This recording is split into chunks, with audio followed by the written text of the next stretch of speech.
name's Alison, CEO of UBalances Solutions. I'd like to talk to you today about optimism. It's one of the competencies that makes up our emotional intelligence and how we choose ourselves each and every day. Apparently, we make around 60,000 decisions every single day of our life, and optimism plays very strongly into those decisions.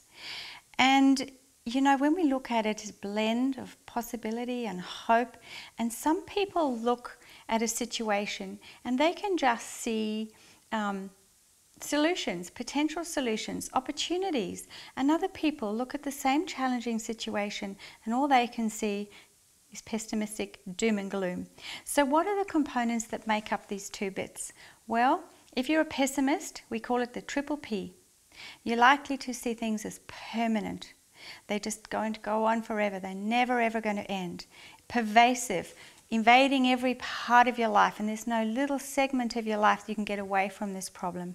And the other thing is you feel powerless. That's the third P. And when you're powerless, it's actually an empty, it's an awful feeling to think there's nothing I can do. It feels completely out of my control. Now, what does the optimist do? They have what we call TIE, T-I-E.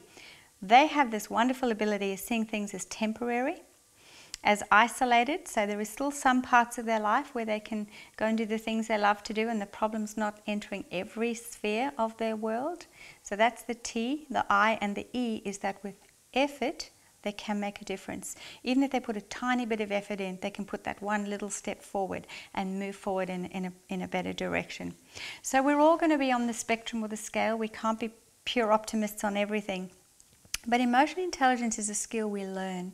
And if we can start practicing looking at things in terms of, can we see them as more temporary or more isolated? What effort could I put in here? When we look at it like that, we actually build the optimism muscle. And it's important because we know from research, optimists actually live longer. If you've had medical surgery, your chance of being re-hospitalized after surgery is much less if you're an optimist. So, you know, the neurochemical mix that we have in optimism is we have much more oxytocin in our body, and the chemical mix that the pessimist sort of is infusing into their body is more cortisol fueled, which is inflammatory and hence, you know, affects their health in a less advantageous way. So I encourage you, as you go about your 60,000 decisions a day, think, how can I look at this in a more optimistic lens? How can I bring a different way of thinking, more possibility? How can I look for potential solutions rather than focusing on the detail and the drama? And in our neuro-coaching world, we have this lovely analogy of, you know, get in your helicopter, look down on the situation from multiple angles, try and see it from all perspectives, just get out of the detail, get out of the drama and start looking for possibility and potential solutions. And so I wish you well as you go on this optimistic journey. Let's grow that muscle so that we can all live longer. And emotions are highly contagious is the other thing. So the more optimistic we can be, we actually spread that through our energy fields into the people around us.